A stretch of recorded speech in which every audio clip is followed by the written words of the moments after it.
Ladies and gentlemen, boys and girls, welcome back to ERA. And it is going to be an absolutely banger race for round 6 here at ERA.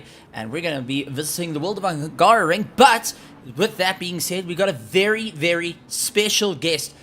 For many, you love him. For many, you know him. And for many, well, you know the penalties that he dishes out.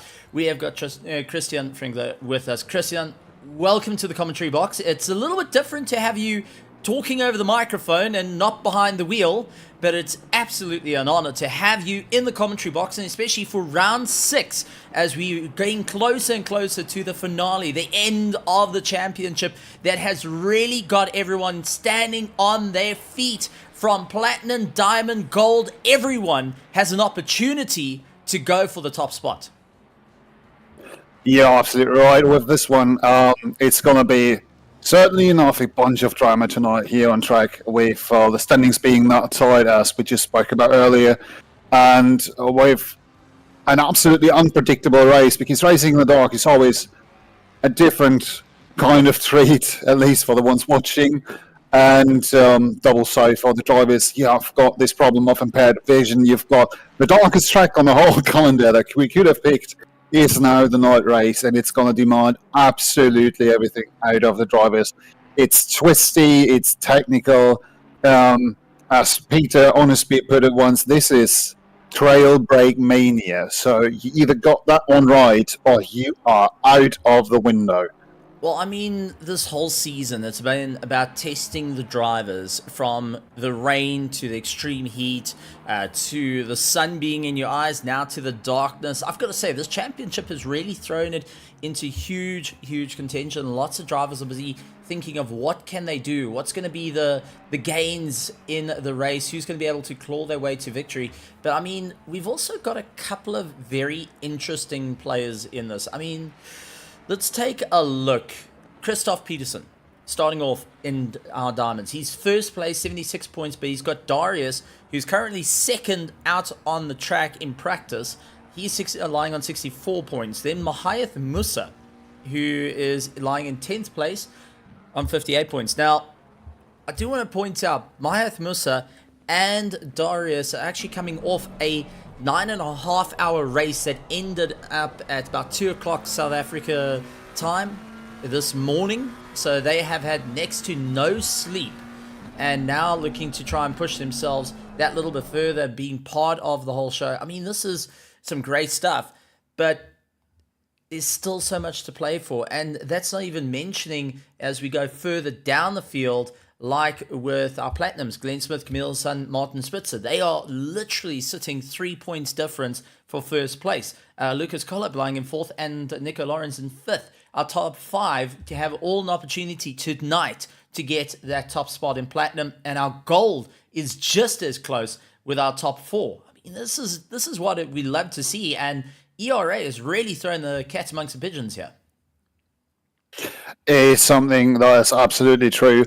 I mean, we've got some bits and bobs here and there, but drivers just completely outshoot themselves. As we are talking, we're seeing Limburgs there on the top of the standings, and Limburgs being one of those drivers who came into ERA a season ago, arrived in bronze with bronze pace, and within one season moved up to gold, almost won gold, and had so much pace that he was promoted to platinum, and is now out driving diamond drivers. I mean, what is even going on in here? But what is the point to really look at is that we have a bunch of close battles, as you said, which is in between Chris and Darius, very, very much so. Christoph Peterson and Darius Chmielewski running at the front of Diamond. And this is, I said earlier, this is Darius' home turf. This is a track that he loves dearly, and a track that is suited to middle engine cars. So it's going to be interesting to see what he can do, and if we can be able to counter the usual pace of Christoph Peterson.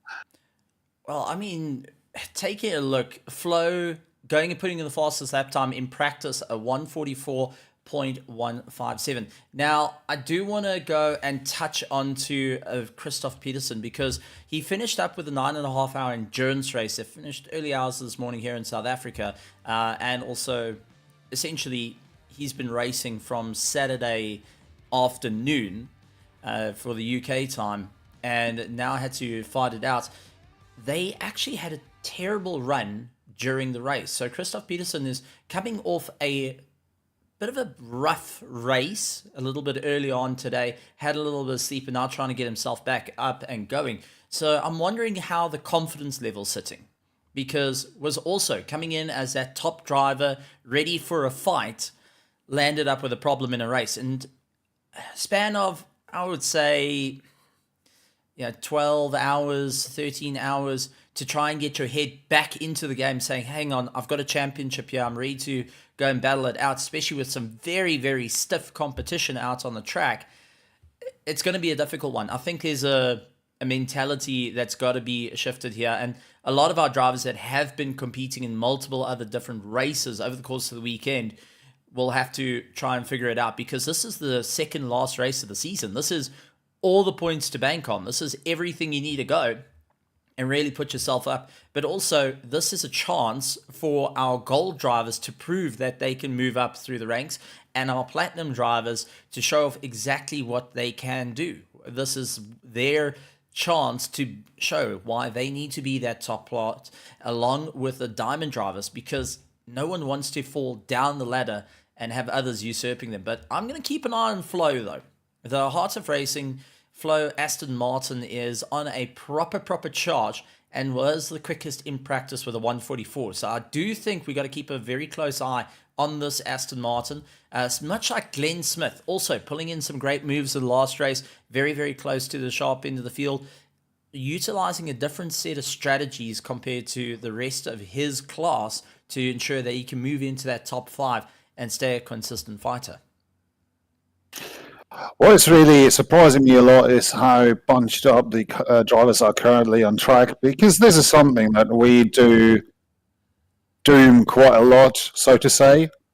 I'm just currently looking at the track map, and we've got a bunch of people who are in very, very tight groups. And as we're seeing the rundown of multiple people going over the track, you've got this very, very technical track altogether, but you've got sections where oversteer can happen so quickly, and I'm really wondering what is going on inside of the brain of these drivers. Like, are they longing for some drag down the main straight or some other parts of the track, trying to gain these extra tenths?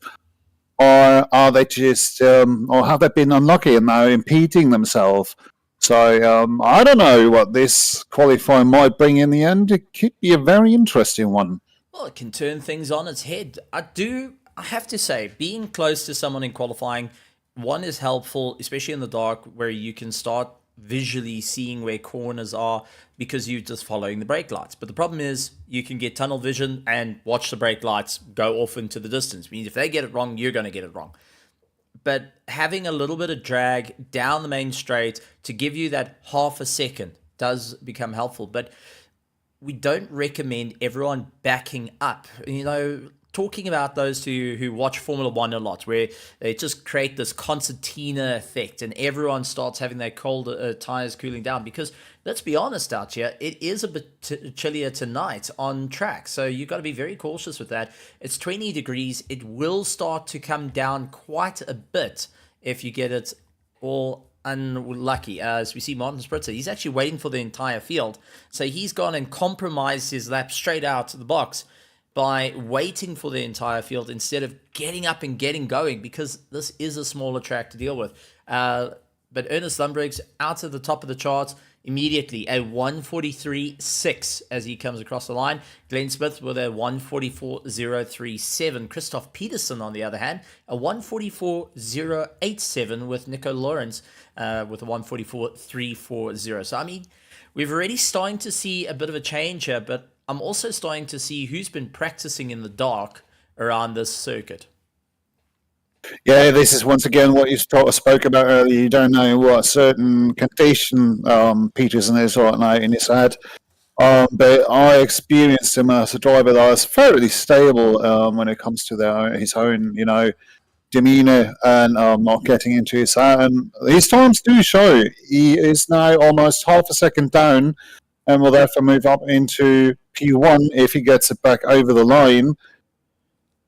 And there he is. Oh, somebody moving out of the way on the last turn. That is the number 6 Nissan GTR of Lewis Knight, who's also in contention for the Gold Championship. Just going and jumping out of the way, not wanting to get too involved there, but that is going to compromise his own lap. So he's going to allow Christoph Peterson to come across the line, puts himself into first place. But Ernest Lundbrix is currently the fastest out on the track. 0.1 of a second, 0.2 of a second, utilized that 612 Lamborghini as he made his way by Martin Spritzer, and he's 0.2. So Lundbrix might be feeling a little bit of the ka-chow in the Rust-Ease Ferrari as he comes across the line and goes and beats out Christoph Peterson. This kid is really something. Like, what are we looking at here? This is somebody who came in with very limited sim racing experience, and when he arrived in ERA, had, don't know what, 30, 60 hours of hours in ACC. And just seeing him do these times now, I mean, he's gotten help from various places. He's taken the courses. He got one-on-one coaching. All's grand fair, but the amount of talent it takes to pull that off after such short time is just insane. Well, he set the fastest lap time of a 1:43.325. Christoph Peterson trying to better it, but Lundbrix, sector to sector, is dead on matching him and looking to even better his own time. I mean, he's lying 10th in the championship in the Platinum, and I do think maybe next season this is a driver that needs to sit and everyone taking big notice of him, because currently 0.1 of a second faster than the entire field. He's caught up behind one of our Mustangs and busy trying to pull himself along. This is going to cost him a bit of time, but Christoph Peterson, I think, is going to be very alerted to this. But third place, Glenn Smith, has got himself ahead of Mahayath Musa. And I mean, Mahayath Musa, yes, he hasn't had much rest, but he's going to lose out a bit of time here and getting caught out behind Glenn Smith, who is actually running first of the Platinums. Ernest Lundbrix, though, losing out a serious amount of lap times. But I have to give it up to Ernest because he didn't back off the throttle. He didn't go and create an issue for the Mustang that went across. So he went and allowed the other drivers to be able to get their lap times in. It's very using your head. How many times have we seen a faster driver try and shove his way across the line because currently they're the fastest and everyone's got to bail out the way? But this is something that is absolutely frowned upon within ERA. If you're on the velvet lap, you are on the velvet lap. It doesn't matter if you're slower. This is your qualifying as much as it's theirs. So it has to do with respect for one each other. And in the end, we're all doing this here as a hobby. Every one of these drivers is not doing this full time. But they invested time, and it's just the respect for the hours others might have put in that should always, make you a bit thoughtful of what you're doing on track. But let's actually come back to the standings for a second, because this is at the moment looking very, very interesting. We've got Lundbrix, who absolutely outruns Platinum, given. But Peterson and Gamble being only 1.5 tenths away from each other is going to be interesting. Or is it more? 2.5 tenths. I'm very sorry. 2.5 tenths. The whole column is so mixed. You've got Flo Scup, who is way up there for gold driver. Chris Wiggins, and was it Chris? I'm not too sure, but Wiggins being one of the new drivers to arrive, bring out absolute pace, jumping next to Glenn Smith. I don't even know where to look here. Yeah, I've got to say, Chris Wiggins has been on a proper charge. He came in at Silverstone, came in with a big bang out of it, scored valuable points, sitting in 12th position at the moment in the Diamond class, but now he's taking it to the championship leader of Glenn Smith for the Platinum class. So he's really sticking it in there. Flo was one that I said keep an eye out for, but immediately, as I said that, take a look, 6th place. David Roth gets himself into 6th place, and he's put himself in a very, very strong contention. I mean, Mahayath Musa He is no slouch. He's running third in the championship for the Diamond class. He has been consistent in his fights. But David Roth has put himself in prime position ahead of his fellow gold drivers to ensure that he can stay in towards the sharp end of the field. At the same time, Dariusz Milewski is trying to pull everything out of the car that there is, but currently just 2 tenths down from his very best, which is a 44 flat, which is then still 5 tenths too slow to really compete with Peterson or Limburgs. That's taking him out of the equation really for the championship a bit. I would say never. Like, a race is really just over once it's over, and a lot can happen in those 60 minutes. But it's not where he wanted to be, I guess. Well, what we're seeing here, ladies and gentlemen, boys and girls, and I think it's just because we got Christian coming into the commentary box, everyone said, you know what, let's take whatever we know about math and what we know about classes of you're meant to be slower than the next guy and the next guy, and let's throw it all out of the door and really just make life difficult for Christian being back on the microphone, because having our gold, our diamond, and our platinum all over the show, going and having a great time out there, is going to be a great time to see, because we've got 2 gold drivers in the top 10, which is theoretically meant to be out of that, where our platinum and our diamonds are meant to take up that top 10 mostly. It's just changed the entire dynamic of this race. And once again, who are you actually meant to be fighting? Because a lot of these drivers are going to be racing for each other for on-track position, as we know, but you're reversing your classes. So are you really going to take the fight for Glenn Smith? He's leading the championship for our diamond class. He's going to have to keep an eye out for Camille's son, Martin Spritzer, Lucas Collip, who are not close to him at the moment, but he will keep an eye on Chris Wiggins. But is he going to take the fight to Matthew Gamble, who is running in 4th place? And they are running very consistent times. I mean, Matthew Gamble's fastest lap time was a 143.580. Glenn Smith, 143.635. And Chris Wiggins with a 143.8. So it's very tight towards the front there, but even tighter between Erlis Limburgs, who put in the fastest lap time of 143.3. At the moment, he's 0.2 up. He is set to go and really stamp his authority here, because he's 0.2 up on the entire field yet again. Someone has managed to find all the ponies in this Ferrari. I mean, this is the oldest Ferrari that's on the grid, the 488. It's not the 296 that of recent, the turbocharged V6, the new aerodynamics to the car. This is the oldest spec that is properly laying the fight against the Honda NSX. That is a consistent pace with Christoph Peterson and Mahath Musa in the newest of their top 3 with the BMW M4 GT3. I mean, this is incredible stuff we're seeing right before our eyes. This is all happening in qualifying with 1 minute 50. If you're not on the track now and you're not putting in those valid lap times, you're not going to be able to move your way up through the order. Christoph Peterson knows this, and he's trying to slam it up through the gears to get across that line as quick as he can, but is just remaining in that 2nd place. He needs to find literally 30 milliseconds to move his way up through the order. That is all it takes. That is a sneeze with your head facing backwards to just get that 1st place. But it's going to be a close fight regardless during the course of this race, and in the dark, out of all things.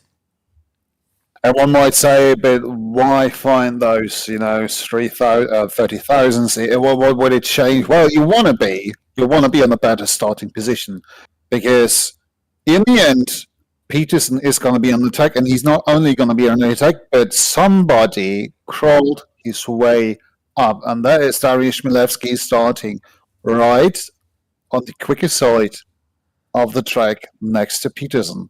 And those two, if we remember correctly, are competing for the championship in Diamond. So this is going to be a tasty one. Also, as you said earlier, you've got this problem of now the people being completely mixed, the drivers being all over the place when it comes to class, and it's always this, be smart who you're fighting.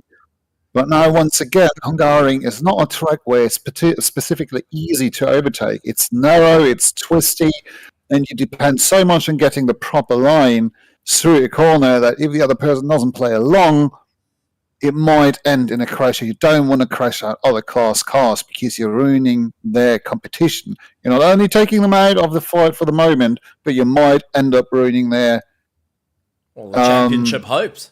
Yeah, As the Christoph championship's comes up across the potentially. line. Well, Christoph comes across the line, puts himself into first place, 143-1, and I think he has taken the sweat off his brow on that one, because he had to really dial it up to get ahead of Ernest Lundbergs to say, okay, buddy, listen, slow down here. You're putting me a little bit too close to my championship rival. As we do see Chris Wiggins currently out on track. He is down on his personal best. Flo is currently 0.1 of a second up on his personal best. Nicholas Porras as well is up on his best lap time by 0.1.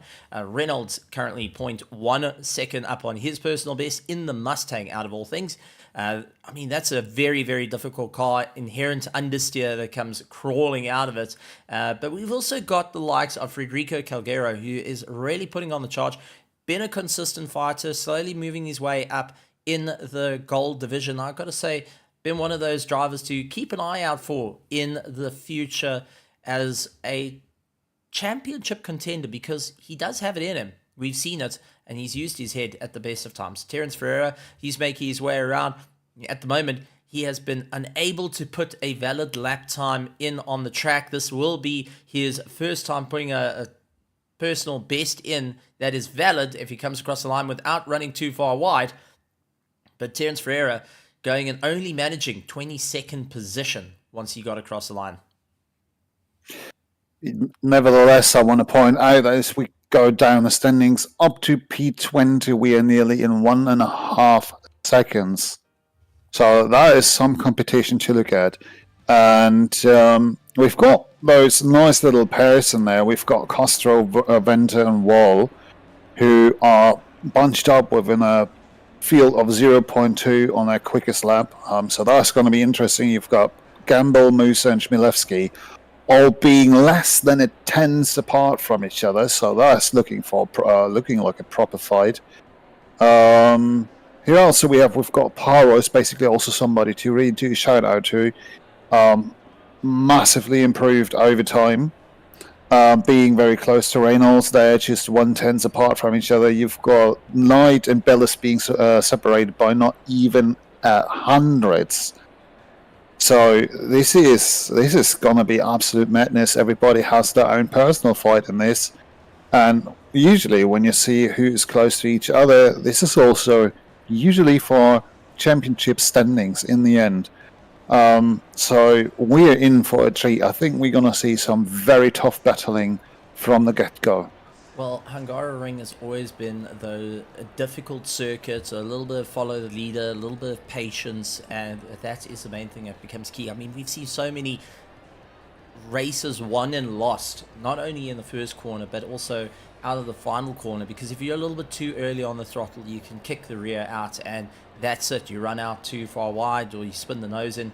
But also, we got to remember the pit lane into Hungaroring is, well, not the easiest in the land to get into, because you can really get a little bit too much pace into it, battle to get the car slowed down, and you can land up going and bending the nose quite quickly, which are more than enough drivers, and I could say on my personal side of things, I have done that, where I managed to just bend it a little bit too much, and especially with the darker conditions, it's going to be a bit of a challenging one indeed, as it will be 9 p.m. and we do have an hour's worth of racing, one mandatory pit stop, and just taking a look at all the cars lined up out on the track.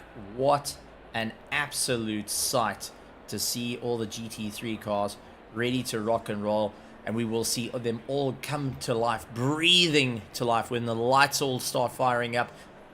It's going to be a great one. I think we're in for one heck of a race. We have got some very, very talented... No, we haven't got some.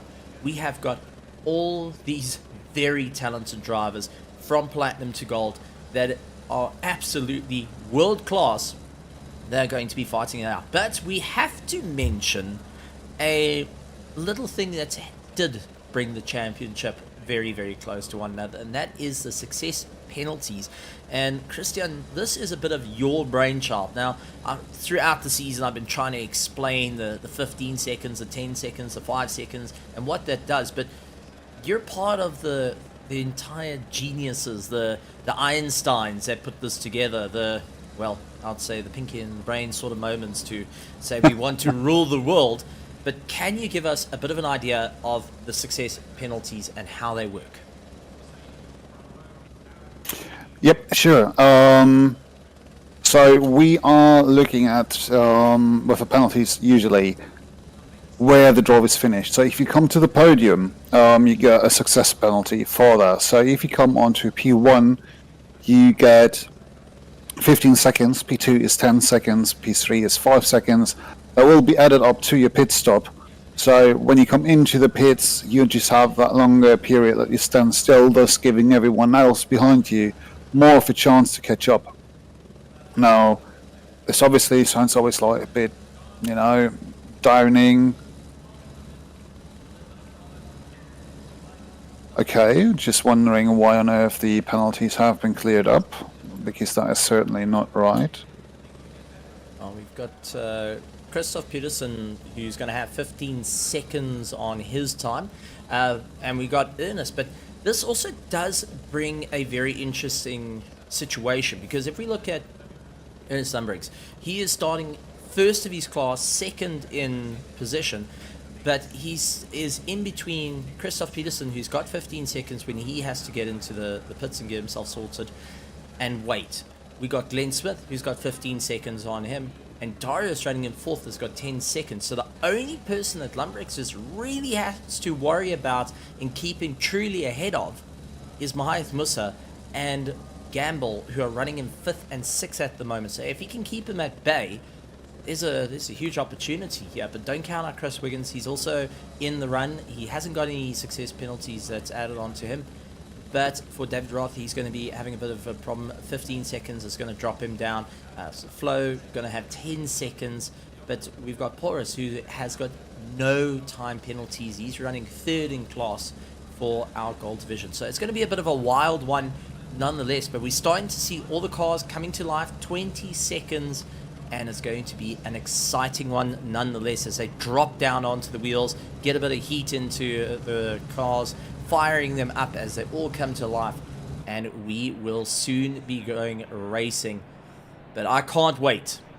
It's going to be challenging. We've now switched up the entire grid by having our golds, our platinums and diamonds all over the show, and this is what ERA is all about, plus our success ballasts are going to, success penalties are going to come into play.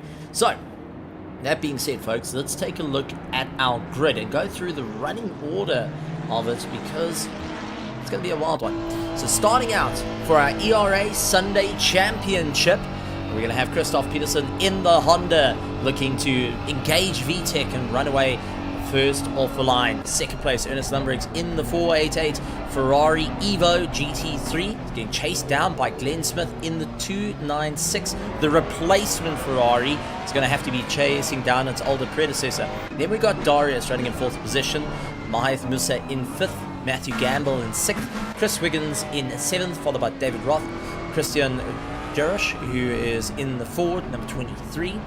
We've got Nico Lawrence in 10th position. Close up in 11th, Michael Castro in 12th, Paul Fenter, Chris Wall are going to be lining up against one another. Two Alanars are looking to try and move their way back up through the order. Nicholas Porras in 15th position, Scott Reynolds in 16th, Martin Spitzer down in 17th position. It will be fighting it out with Lewis Knight, championship rival over there, so be very, very cautious of those two.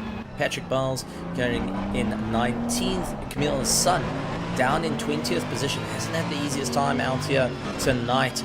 Federico Calgera in 21st. Terence Ferreira in 22nd. Liam Smith will be starting from pit lane in the BMW. And Samuel Jardine going and running in 24th in the Lexus. So going to be an interesting with one car actually starting from pit lane. That's going to be a bit of a challenge and not ideal situations for the driver. And it's going to be a challenge nevertheless. Now, getting your toys up to temperature. I mean, 20 degrees is not really too cold, but it is nevertheless a different story than having higher temperatures on. And at the same time, but for some people who have closed the brake ducts, it will be a story of not overdoing it, not having your brake just glow out before you even come to race. As we now come to the end of the second sector, starting to the third one, everybody is now queuing up left and right, getting ready for that preliminary, not for that second last start of the season. This is another pick of points before we go into the very last race, which is going to be a whole different story. But for now, 60 minutes of Hungary. We're going to worry about this one. Round 6 of the ERA Sunday Championship. Christoph Peterson lining up against Ernest Lundbergs. First time these two will be squaring up in the starting order, and this has become an unprecedented moment for our champion who won Season 10, now looking to take the crown in Season 11. Lights on, lights green, and we are racing. Christoph Peterson off the line, trying to get away, but Lundbergs having a fantastic start, lines himself up, gonna be stuck on the outside. Can he quickly go and close off, as we do see Glenn Smith immediately try and put his nose in to get the pass down and dust it. He couldn't quite get it sorted out, gets the car a little bit unstable. Lundbergs losing a lot of time though, and gets sucked in by Glenn. So Glenn stuck on the outside line. He's trying to go and block out Darius as much as possible. Maeth Musa in the BMW stuck on the outside, trying everything he can as he goes and battles out with Matthew Gamble. But it looks like Christoph Peterson has been given a little bit of breathing room at the moment to start opening up that gap and start running away. But for Lundbergs at the moment, he has got a problem with Glenn Smith going and chasing him down. The two generations of Ferraris running in second and third at the moment, but don't count out Darius. He's going to have to try and carve his way through these two that are currently fighting it out for their own championship. Pit window is now open, which means you can get into the box, serve your pit stop, and get racing, which I don't think anyone wants to do right at this particular moment of time. Christian? Absolutely not. I think you want to stretch it as far back as you can. I mean, the conditions are very forgiving on the tyres, but I'm just currently looking at the statistics, and Jardine has made a huge jump up, like 4 places up for him. At the same time, Paro's dropped 3 down, Lewis Knight lost 5 places, so there was certainly some contact at the start, at the back of the pack. 3 places up for Hassan, 3 up for Spitzer. So some of those people certainly decided that it's hard to overtake on this track, but not on lap 1. It's going to be an interesting one. The 172 car having a bit of an easy time. We're actually going to go to a quick replay of it because we do have that quick start as we see Samuel Jardine getting the jump off the line, closing up on the rest of the field. Eyes out to the middle of the circuit, trying to figure out where he can get by. Everyone jockeying for position. And, oh, okay, we see a little bit of contact. The Sun getting that little bit of a nudge on the rear from Jardine, actually, into turn 1 as they're trying to look to go full wide. Didn't quite work out as planned, and I do think a couple of cars are feeling a bit painful after that little run. But Matthew Gamble starting to drop off times of Maeth Musa as we're starting to get into a little bit of train. But saying that, Nico Lawrence and Christian Jurisch are now right onto one another. Christian trying to look for the inside line, that big Mustang hunting down the original V8 of the Mercedes AMG GT3 as goes very defensive to try and lock it down. Nico is very, very well known to go and get very defensive. He knows how to get elbows out, but for how long can he keep up that onslaught as he battles his way through? Devin Roth keeping up the pressure as well, chasing down the likes of Chris Wiggins, seeing if he can make short work of him.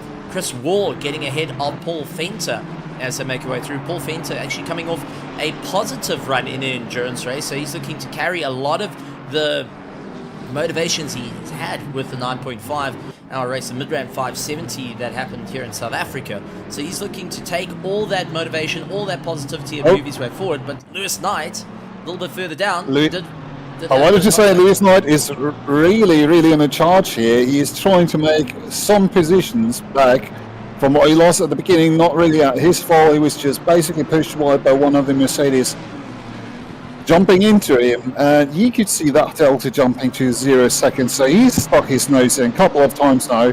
It's only going to be a question of time. But then again, they are already bunched up in a very much following train there. You've got Jardine, Bellis, Cogaro, Knight, Fiera, and Smith a bit back here, not even coming out of the pits. I don't know what this one is, but this is tight group. At the same time, Reynolds is at the absolute side of Castro, a bit forward. If you want to jump over to that one, He's pressuring the poor Porsche. Yep, but suddenly Camille Hassan going to be lining himself up on the inside line and getting a little bit of loss of time as Reynolds having to really go and put the squeeze on. Camille really tried getting that drive, and that has allowed Nicholas to get into the fray of things as well. So just as they get into a fight with one another, they land up pulling the rest of the field along. And it seems like if you can't go for that attack, if you can't get it hooked in, you must rather just wait it out, because all it's going to do is feed you into the rest of the field. And everyone having to take huge notice of that as Camille Hassan is trying to get all over the back of Reynolds, looking left, looking right, trying to keep in that toe, but also getting the blinding lights from Nicholas right behind him. This is a challenging time, but Michael Castro starting to open up that gap. Little Porsche trying to close down on Martin Spritzer ahead of him. They're starting to see a little bit of a movement there. But take a look at Christian lying in 10th. 11th is Flo, followed by Chris Wall and Paul Fenter, all over the back of one another. Lewis Knight, though, off the track. Calgaro landing up off the track, and Jardine landing up with a bit of contact as well. So, and Terence Ferreira seeing that. So what on earth happened? Because it looked like a huge pivoting effect. So let's go. We're going to jump back. This is Calgaro as he catches up. We do see Lewis Knight onto the back of the Lexus, trying to move his way forward. And, just contact with the 172 car. And it just landed Too up. optimistic on the brakes there. And it just landed up with a bunching effect. And Terence Ferreira going into the back of him as well. So Lewis Knight going and returning the possession. And I think he is going to be saying a little bit of a sorry, but for how long though? He tries to look on the inside to carry a lot of that momentum through. Jardine, unfortunately, losing a bit of time on the run there, but there is going to be a few cars that are walking away a bit battered, a bit bruised, and I wouldn't say the happiest. I think that Godzilla on the side of the car pretty much goes and shows off a visual representation of what the drivers look like behind the steering wheel. Yeah, that's a good one. At the same time, Chris was closing on Flo Scott, but that Gabri came down on the last laps a little bit, getting close now to underneath 0.2, so the toes should really start kicking in. They're now entering, if I'm correct, the third sector, which is where you can really profit if you get a good exit out of that last two turns and then pull yourself alongside them. At the same time, the car in front of him is... Oh no, it's an Aston. It's not even, I wanted to say, well, Flo, he's not fighting the Stang. Yeah, Nico Lawrence lining himself up as he sees David Roth that's going and dropping down, losing 2 positions into turn 1 as Christian takes the dive, but that has brought him a bit closer to Flo. So our gold drivers have now got into a little bit of a closer time because David has actually gone down the order, missed his braking marker, and Flo, well in a fight with Chris Wall, is suddenly seeing first place in class is within arm's reach of him now. So he's got to really put the hammer down here if he wants to try and make this work for him, as David Roth needs to get a little bit of a hurry up and move on. And Chris Wall and Paul Fenter are actually trying to work with one another, but I think a little bit of frustration as Paul Fenter goes and tries to put his nose in, saying, come on, Chris, move. We nearly had him here. We need you to really put the hammer down, because they are losing a bit of time to seeing Christian starting to open up that gap a little bit more as there's just cars in front of them. So Chris Wall, along with Paul Fenter, are going to need to really put the hammer on if they wish to close up on the rest of the field. At the same time, Martin Spitzer was really close to the rear of Venter and Wall. This was a three-way battle there. But as we saw earlier, it was Castro to come in and then be like, okay, you're battling, no worries, I got your back. sticking his nose in and making the pass. Now has a bit of distance to cover towards Mentor, so predictably, if you battle here, if you go for a fight for position, you will lose time and it's gonna hurt you, because those flowing corners is something where you want to align yourself perfectly. If you go too low, you've got somebody really pressuring you, the alternative lines covering off the inside of something, it compromises your time massively, and it tells. Well, let's go and point out a little bit different to the battles. Ernest Lundberg, though, has set the fastest lap time of the race, a 1:43.352, beating out Christoph Peterson with a 1:43.375. So keep an eye on him, because he actually may land up being a factor here. Chris Wall actually getting swapped around with Paul Venter, and Paul saying, all right, buddy, now I'm going to pull you along. I'm the original Wall. You're the Chris Wall. Let's try and move this along here. Martin Spritzer going and seeing Reynolds closing up on a rate of knots to him, along with Camille's son, as Camille tries to take the battle side by side with Reynolds. Gonna take the outside line, gonna run out a little bit wide onto the marbles. It really puts the hammer down. Couldn't quite get the drive. The rear stepping out. Whoa, nearly into the back of Reynolds, under braking. Winston had to take evasive action there, and that has allowed Nicholas to close up that gap. Reynolds onto the back of Spritzer. We're getting this up and down effect, but take a look at Calgero as well. He has now completed his pit stop. He's lying in 23rd position, so he's the bar that everyone wants to keep a very close eye on, as we see David Roth going on the defensive. Flo looks up on the inside, seeing where he can get past. Paul Venter has now closed up on them as well, but Chris Wall has tapered off by a second. So it seems like he was actually holding the train back a little bit, and now has Michael Castro onto the back of him. We're starting to see a lot of movement up and down through the field, and I would say more in the mid-pack than our front runners, as we see Christian looking up to try go for the inside line, goes deep inside line, then falls down. Oh, he went and committed all the way through. Nico really tried to run him to the fringes up against the pit wall, but Nico was completely committed to that inside line. Fortunately, couldn't get it all bottled in, and, well, I've got to say, like, firm commitment there. He was just going to keep going for it. He wasn't going to be deterred by a little bit of leaning on the shoulders there. That is absolutely mental racing. It's this approach you have to have for this track. You need to get into your opponent's out. You need to try and pressure them into making a mistake. It's just the best way to get past though, because the track naturally doesn't allow for too many possibilities. You've got to create them. And I think this is what we're really starting to see here with is it Wiggins on the tail of Lawrence, and really trying to push by my system not even that's David Roth that's actually onto the back of Christian and Lawrence. So 10th, 9th, and 8th. So we've seen David, who's the first of the AMs, he's getting pressured from a Flo right behind him, trying to push as hard as he can into the fight and seeing whether he can get in and get past. Yeah, they've got Paul Venter onto the back of them as that train starts to rebuild. We're also a little bit further up. Darius and Maeth Musa getting a little bit closer to one another. This is going to be an interesting one. Now, Christian did try the inside line. He tried to go for a very deep inside line. Is he going to switch tactics here, trying to pull a Daniel Ricciardo on Nico Lawrence, or is he going to really just keep in the tow and make a bit of a late braking maneuvers under the braking zone? Tries it. Comes the move. Nico tried to fight him out. Oh, straighten up. Unfortunately, understeer being the killer there. It goes over the nose of Nico Lawrence, and that has allowed David to go up on the inside of both of them. He's trying to get past. David now stuck on the outside. Oh, he gets pushed off and loses out a bit of time. Christian goes off. The side-by-side contact has cost Christian he's disastrous. He's gone down all the way into 17th position. David, who's now getting the pressure from Flo. Chris Wall's all over the back of him. Oh, that is the likes of Flo Scrub turned round. Flo has been turned round. And that is definitely not the way you wish to flow down the track. And then again, what goes to show just in that very instant is that the moment you have such misfortune happen, or a misstep, oversteer, or in this case, a slight collision by the looks of it. Now we got the two L&R cars. He tried to lean to keep Chris Wall at bay. Oh, Chris just Oh. going and pushing him into the brake marker there.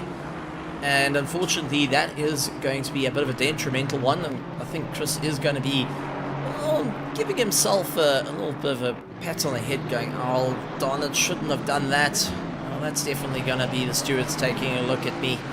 He's going to have to bear that in mind. It's going to come into play, but I'm sure Paul Venter is giving him a few words as well behind the wheel, because he was nearly sucked into that very same accident as into it. Now, what does that mean for Flo? We did see him get pushed out wide. He slid, he went and spun round. What does it mean for his tires? Because in a race like this, you got an hour, you got 44 minutes to pit, you got to get the pit stop done and dusted, but the tires are going to be, well, the closest to them is going to be jumping off a cliff at this point. Pit stop is a good word there. I'm just gonna go for my own little pit stop for a second, just to grab myself a nice drink, because this race is certainly inviting and entertaining enough to open myself something. I have to say, this has so far turned out so nicely with the midfield battles. The front is a bit relaxed. I want to say they're all running away from each other, but the mid-pack is absolutely going nuts. Well, the mid-pack is where the action is, and it's where our likes of our gold and platinum drivers are really showing off what they can do. Our diamonds going in, having a little bit more of an open race until they get into that mid-pack. From 9th all the way down to 18th position has gone wild, as you see Reynolds losing out a little bit of time. He's trying to move back up, but Michael Castro onto the back of Paul Venter. Castro really trying to lean on that throttle as much as possible to get enough rotation to close up onto Paul Venter. These two are fighting it out for class, but we've got to remember that Castro has got 5 seconds that he needs to serve in his pit stop. He's going to lose out an extra 5 seconds on top of his refueling and new tires being put on the car.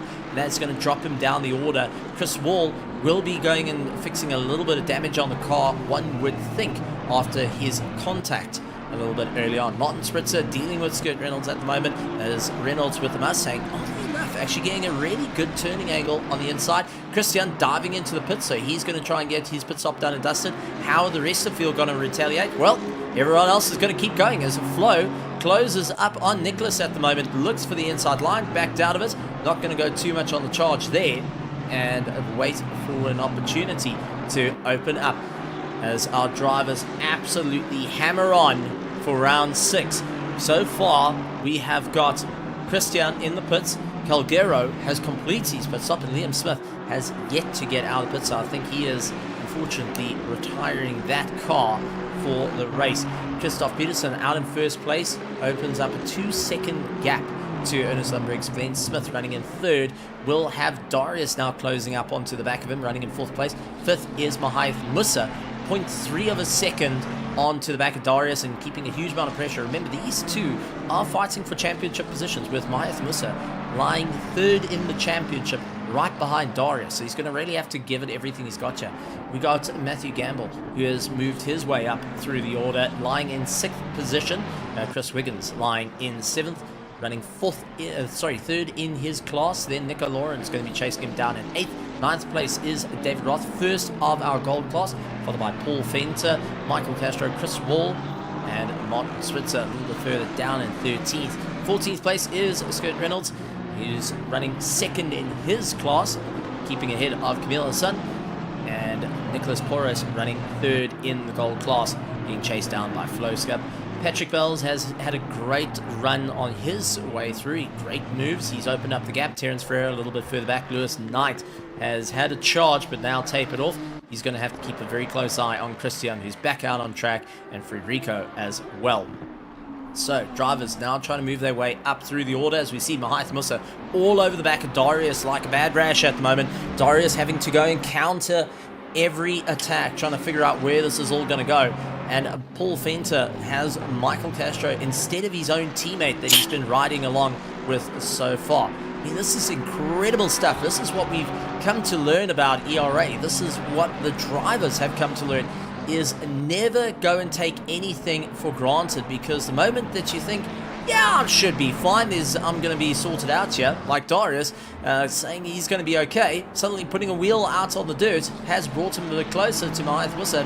Matthew Gamble in the 2ID Macca has closed up that gap tremendously, now making a 3-car train, all sitting within a second to a second and a half of one another.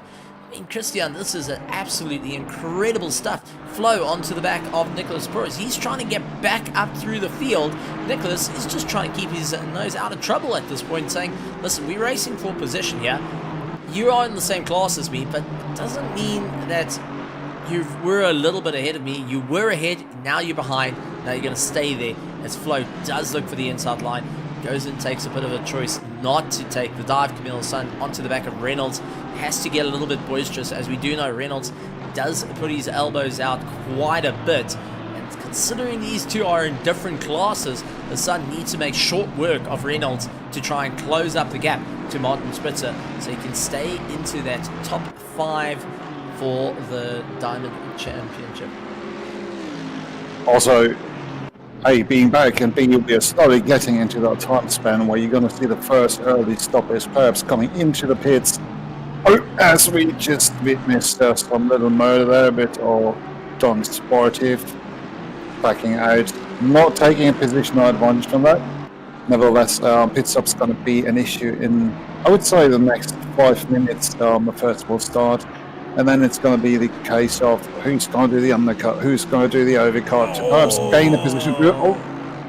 So, but a contact. This is Flo and Nicholas, and there's a quick flash saying, sorry, buddy. And they got caught out with the likes of his son. But take a look, another car that's pulled into the pits would be, oh, Terence Ferreira has actually gone and parked it in the pits. So he is completely out of that running. So Terence Ferreira going to be another one for the return. You sure you parked it on, not just taking a pit stop there, for the simple reason that the 30 minutes or 39 minutes to go, it might be viable to do one, get out of the traffic, get some clean racing again, get into your own rhythm again, and then, you know, start attacking forward, because he's got Gosh and Calgaro right further behind him who have already done their stops. So he'll be straight in competition given that he continues.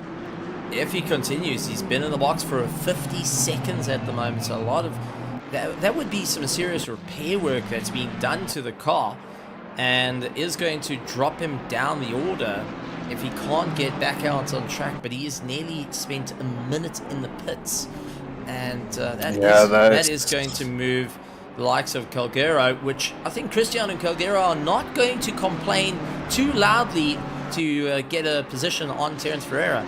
But it is a bit unfortunate if he has chosen to retire that car. If there's, for whatever rhyme or reason, the mechanics and the crew chief saying, look, let's rather call it quits here at the moment, we've got too much damage. I would prefer to see that Mustang get back out on track and at least try and score some valuable points in the race. Yeah, it's never the best thing to just give up and say, okay, the race is over. I know we've been there all, everyone doing sim racing, real racing has been at that point multiple times. We're like, this is just short, I can just stop driving right here. But the time in the seat is what counts, and bringing the car home in the end might bring you some points, especially with those grids not spinning further than 10 people usually. So there's always points in if you continue. But yeah, that's him gone. That is down to 22 drivers now. A bit of a pity, but you never know. Sometimes it's better to stop racing if you're just absolutely in your own mind. I've got a usual saying is, even if you have that problem, even if you're landing up in an issue with not, you know, those crashes, you always want to see the checkered flag, because it's that sense of solace of, well, you got there. You put the time in. I mean, take a think back. These drivers have done everything they can. They spent time behind the scenes practicing. They've got in for the race. They've stayed up until whatever hours of the morning, afternoon, or evening around the countries that are participating here in ERA to be on the grid, to be part of all the action. And the last thing you want to do is just toss it down the drain. Rather go and see the checkered flag and say, look, it wasn't my time now. But what I've gained from here is what exactly my car can do at night. What are the times looking like? What are the tires looking like? And how can that help me in the future? Considering this is not the final season of ERA. Yes, this is going to be the second last race of season 11, but a lot of the information that you gather now can help you for season 12. A lot of information that you gather on your fellow drivers ahead of you means that you can be a spanner in the works for them in the next season or even in the next race. But if you stay out on track, who knows if someone has the misfortune of not being able to cross that line due to a technical fault, a mechanical fault. That means you can still call valuable positions, but you're not sacrificing that drop round in the championship as well, because that's something we need to lean on. A drop round doesn't mean, oh well, that's fine, I can dodge this race. A drop round is you want to take your worst scoring race, so the one that you just couldn't quite get it all sorted out, that one that you was a little bit of a stone in the shoe, but you don't want to have it where it's all zero. You want it to be at least a point on the cards, because that might be the point that wins the championship. Absolutely. As we're currently, if we're going over the standings, seeing the gaps to Wayne and everything settle down a bit, as promised, we are now 5 minutes to the mid of the race, so we will see a bunch of people stopping. We're looking at all the success penalties, and it will 100% mix up the field massively. Just starting with Peterson, he's got 15 seconds of success penalty. With everyone behind him, that would put him on potentially still P2 behind Musa, because this is the best chance for Musa that he ever had. Dariusz Milewski gonna have a 10 seconds extra to his pit stop. Peterson 15 seconds, so with a good pit stop, Musa can move up to P1 on the Diamond standings. At the same time, Limburgs has an easy race, because as long as he doesn't spin 15 seconds to... Well, talking about a spin, David Roth going and, cutting the grass a little bit with his car and losing out a few positions there. So not quite his time in the sun for the 727 car. Let's see if we can actually go to Tim in the helicam, because I think this is going to be the best way to see what happened. Christian, I mean, he's taking a bit of chances with the curbing, and it looks like the rear just stepped out, snapped underneath him, and just a kiss on the wall. Into the wall. Yeah, but that's going to be a mean one, because the front of the Ferrari produces a significant amount of downforce. So, front suspension broken by the looks of it. And right into pit lane. This is going to be a hefty stop for him, together with the 15 seconds. Going to completely pull him out of contention for anything in gold. At the same time, Ray Olsen Scott's going to drop gets a snap as well. He nearly got it into the wall. So Darius also nearly had his championship thrown round. And Christian, sorry to jump in there, but we're going to go to the helmet. You want to go and take a look how you get your arms completely crossed? Well, watch Darius from the helmet cam onto the back of Mahath Musa, and already looking a bit unsteady, going up through the gears. As you said, this track extremely dark. Down the gears, bounce on the curb, and yeah, that was simply too optimistic. It's a hard one. You need to time it absolutely right, because feathering the throttle before hitting that high curb is the key component to letting your front suspension get a little bit softer by, transferring the weight back and then getting a good ride over it. But just a little mishap in there, like a little notch too late, can make all the difference. And now, together with not super ideal steering, because the tires might slowly give up, you get a little bit more understeering. And then being on the 488 platform, which is known to be this stiff car, it was inevitable. But it was a good save, it was a good catch. He's still in it, which just goes to show of what kind of a driver Dariusz Milewski is. I think Darius at that point took a deep breath as he saw the Grim Reaper waving for that championship, saying, "Hello, yes, I'm going to try and take some points away from you." As they landed. Oh, that was 100% certain a code brown for him. Yes. I mean, that would have switched it up hugely, as we do have the number 50, who seems to have run out, disappeared, and then returned. So we're down to 21 cars on the grid. We are keeping an eye on Nico Lawrence and Paul Fenter, but Frederico, I don't see back in the race. So we may have lost another driver, unfortunately, going and taking it out. But take a look at Camille Sun, who I think at this point, if he's got a clutch pedal, it's taking a fair amount of abuse at the moment, getting a snap oversteer on the power as he has to serve a drive-through penalty. And on the track like this, there's only one way you're going to get it, and that is literally jumping over the curbs, taking a little bit too much circuit. And our stewards here in the game, well, they sit with a very finite ruler and a very big wooden spoon if you get it wrong. So Christoph Peterson now into the pits. So that is the first of our top 10 pulling into the pits. Ernest is going to keep going along with Glenn Smith. Mahath Musa will be running in third place. Darius is going to try and make his way through. So Moscow is going to be having a proper charge with Matthew Gamble onto the back of him as well. But we do see Nico Lawrence and Martin Spitzer pulling into the pits. Flo is pulled into the pits as well. Chris Wall going side by side with Michael Castro into turn one.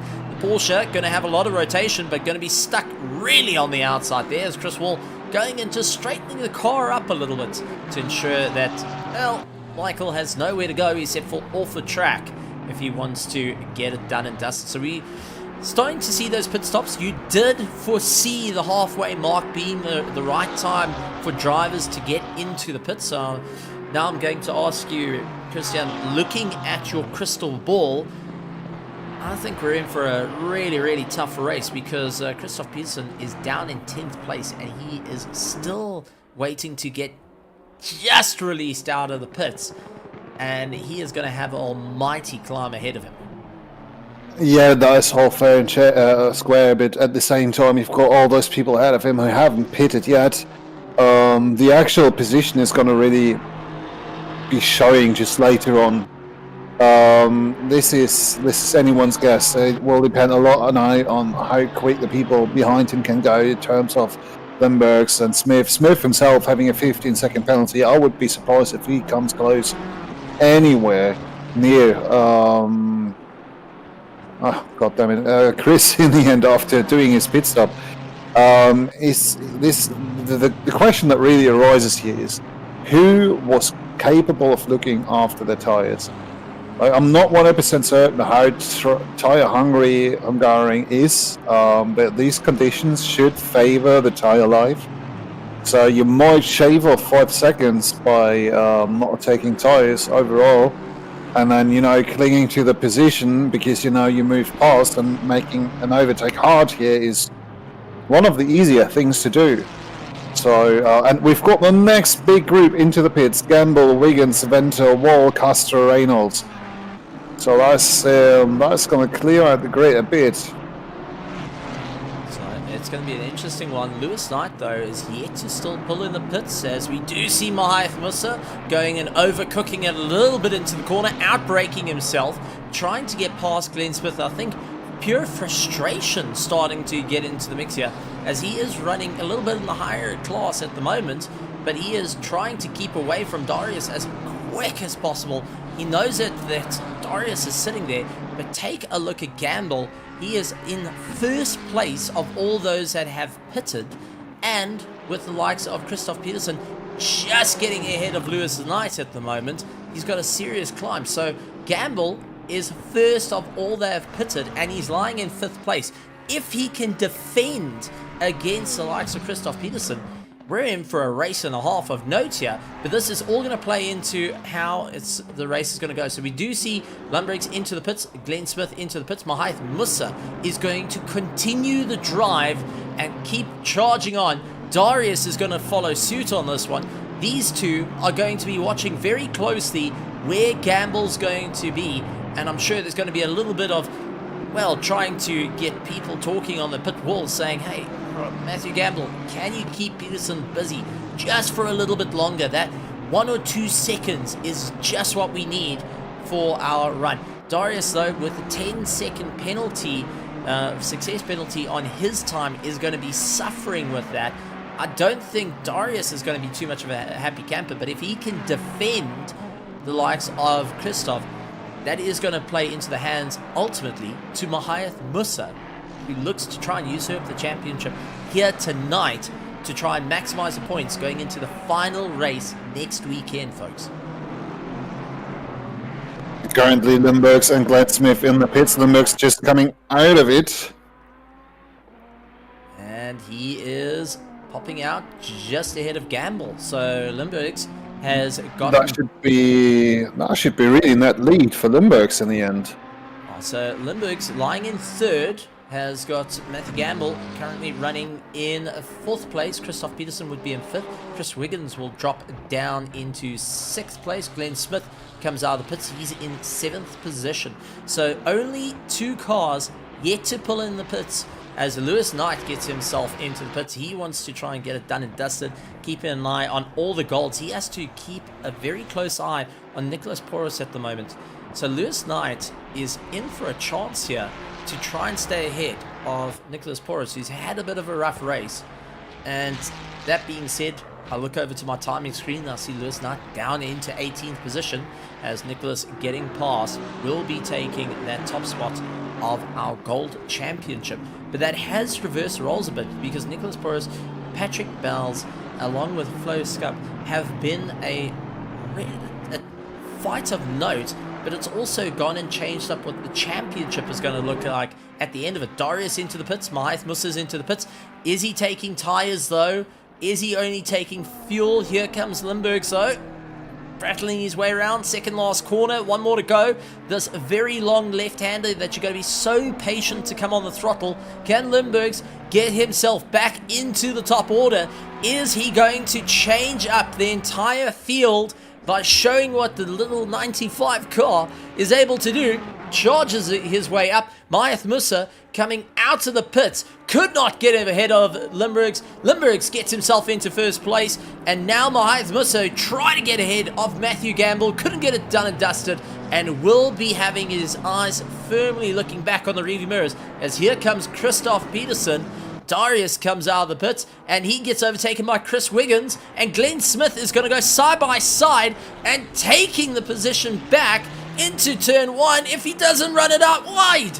Glenn Smith had it, but Darius just able to get on the throttle a little bit earlier. Glenn Smith's going to go for the inside line. Oh, bit of contact. Oh, that was too optimistic on that move, really. That was from too far back, and then the inside curving got the better of him.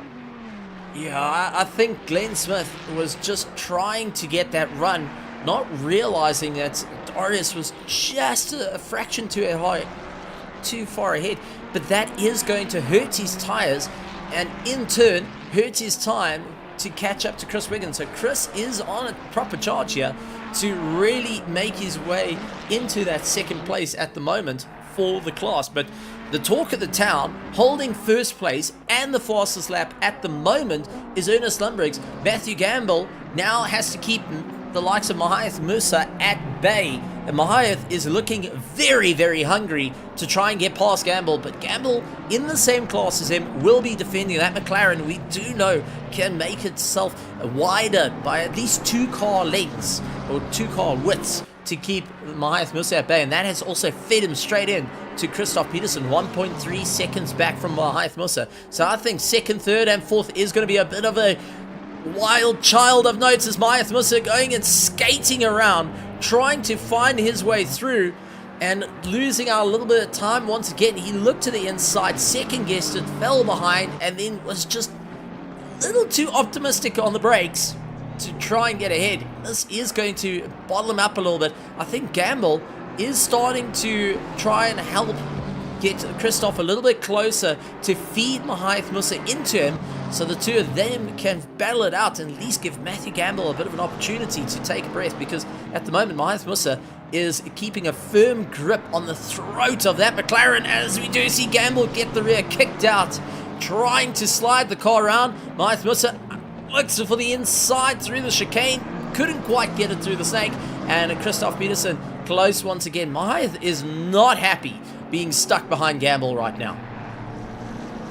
At the rear also we've got a bit of a battle brewing, and that is Bayliss against Reynolds, where Bayliss is pushing on to get sweet spot on the podium for gold, and he's got that medal in sight really. You can see the delta coming down to the last laps continuously, and now since the last lap he's really locked in. He's got that delta nailed to under a second constantly, usually around half a second. Now it's really a question of, can he keep the pressure up? Does he perhaps have a better tyre life? Is he capable of either making or forcing Reynolds into a mistake, or will he just have to concede and wait if a chance arises? Well, we got Camille Anderson, who's actually sitting right in between them and is starting to open up the gap. So he may be the joker card in this mix as well, that can subsequently force Reynolds into a mistake, going and looking at the wrong class car, as we do see Bale starting to close up and make a bit of time. But Mahaith Musa looking like an absolute caged tiger behind Matthew Gamble, who I've got to take my hat off, has been soaking up the pressure left, right and centre from the BMW of Mahaith Musa, who's just towering over him. He keeps looking on that right-hand mirror, and now Christoph Peterson closed up. It is going to be a four-way battle. Nicholas Porras is now onto the back of Martin Spritzer. He's trying to also take a challenge towards the sharp end. We are now seeing our golds taking on our platinum drivers and our diamond drivers and saying, hey guys, take notice of us, because come next season and come next time our licenses are going to change, you guys are going to have a very, very big problem in your championships. No longer is it going to be the usual pillars at the top. We're going to have a new name going and fighting it out once again. For Christoph Peterson, he is currently looking at Limburgs, and the thoughts must be running in their head, going and saying, is this possibly my contender heading into next season that's going to really go and take it? Will I be able to hold on to the crown for season 11? And have I got a strong fight for season 12? As we do see Gamble goes defensive, inside line, late on the brakes. Can he get it all sorted out? Mahaith Musa trying to come across, and nose desperation kicking in on both of them as they really lean on each other's doors side by side. Christoph Peterson is going to watch as these two battle it out. Gamble goes for the cut back on Mahaith Musa. Can't really get the nose tucked in as quick as he would like, as the rear stepping out on him. He's having to dance around with this McLaren, and now Mahaith Musa is up into second place. Matthew Gamble down into third, and Christoph Peterson poised to go on the attack with the little Honda, chasing down the McLaren 720S of Matthew Gamble at the moment, who is still right behind Mahaith Musa. And I do want to point out, it is a bit of a difficult situation I think Gamble finds himself in, because Mahaith Musa just giving him a slipstream where there's a beautiful pull himself along, but through the corners, through the twisty bits, he is taking away all that airflow from the nose and the rear of the McLaren, making life a little bit more tricky on the way through. At the same time, we've got Costro closing on Venter. It's not a close, super close battle yet, but it's something brewing, I want to say.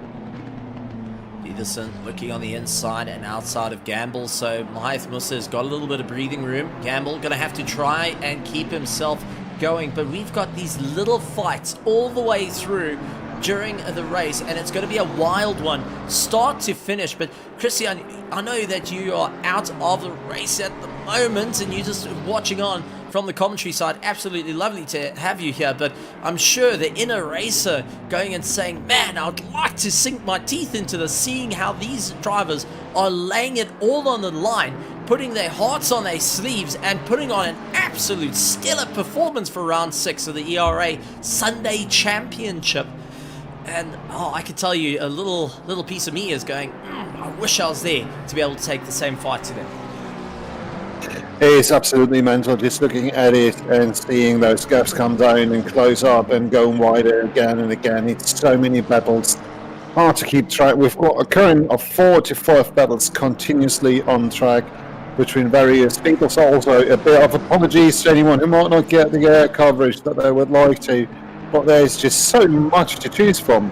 And it's not even cherry picking, it's really, there are so many battles spanning over different classes, spanning being championship related. You don't even know where to look, and it's so good. Well, I've got to say, take a look at David Roth. He's onto the back of Lewis Knight. Now, they are fighting out for 19th and 20th position. Lewis Knight hasn't had the easiest of races, and neither has David Roth, who, unfortunately, we saw going and having that front suspension snap out underneath him. And he is really trying to get on the inside of Lewis Knight at the moment. These two, not having an easy time out there, will be waiting out. Our closest battle on track is by 0.2 of a second, Christoph Peterson and Gamble. But a little bit further back, Darius and Glenn Smith are taking the fight to one another. I mean, we're talking about names in 2 separate classes.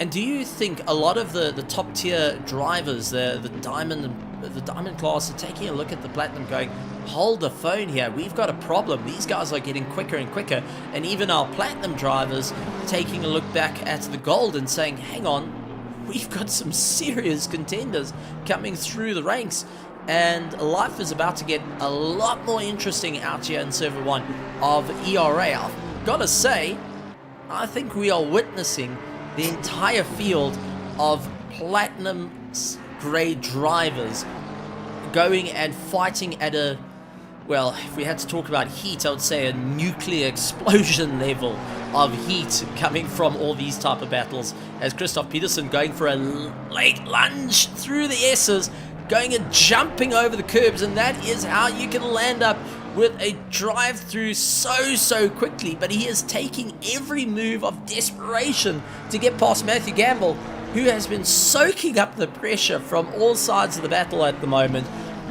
But this has been absolutely tremendous stuff, and we're not done yet, as it's getting closer and closer to the end. The track temperature has dropped down to 19 degrees, not enough to really change anything, but the drivers are having to focus on such a hectic charge at the moment of who's going to be able to stand at the top of the chart. I mean, Darius is onto the back of Chris Wiggins. He's pushing as hard as he can. Chris is running second in his class and is not even in the same class as Darius. He is just going and seeing what he can do. Darius is in the fastest class, and he's seeing the level of contention from the drivers around him because he is stuck, planted in the diamond class, and he is between second and third at the moment because Glenn Smith is really looking to try and get past him as quick as he can to try and see, maybe, just maybe, Chris will yield, and so Glenn can take some championship points home at this point for his chance at taking a bite out of the apple.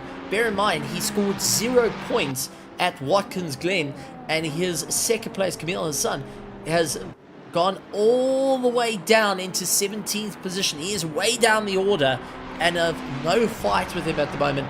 Martin Spitzer is also a little bit further down, so he has everything to play for here, but Chris Wiggs is absolutely in a monstrous class of his own.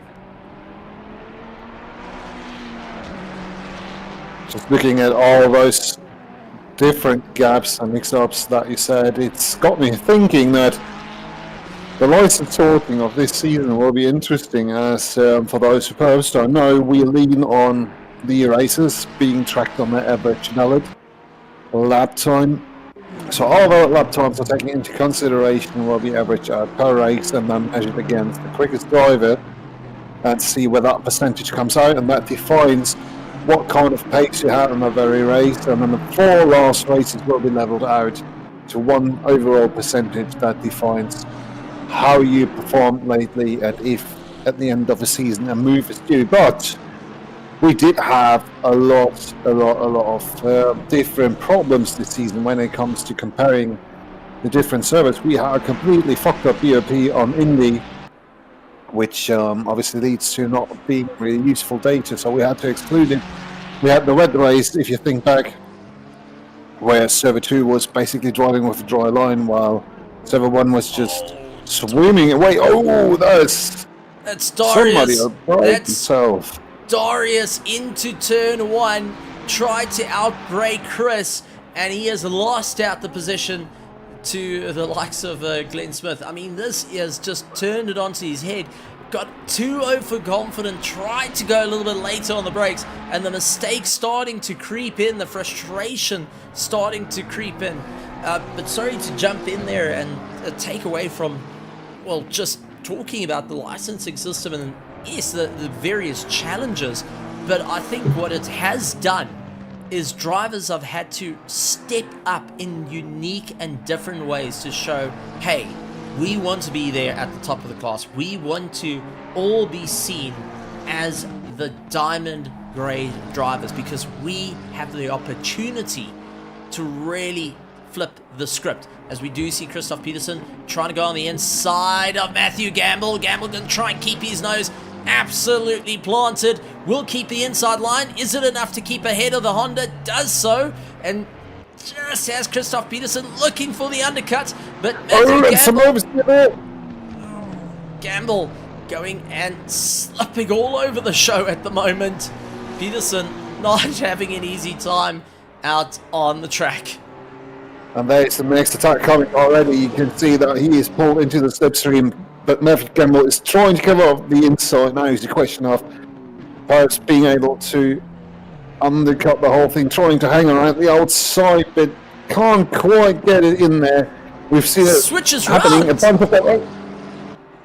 Oh my heavens. Christoph Peterson is trying everything in the book. He's throwing everything, including the kitchen sink, including the plugs that are meant to be attached to the kitchen sink.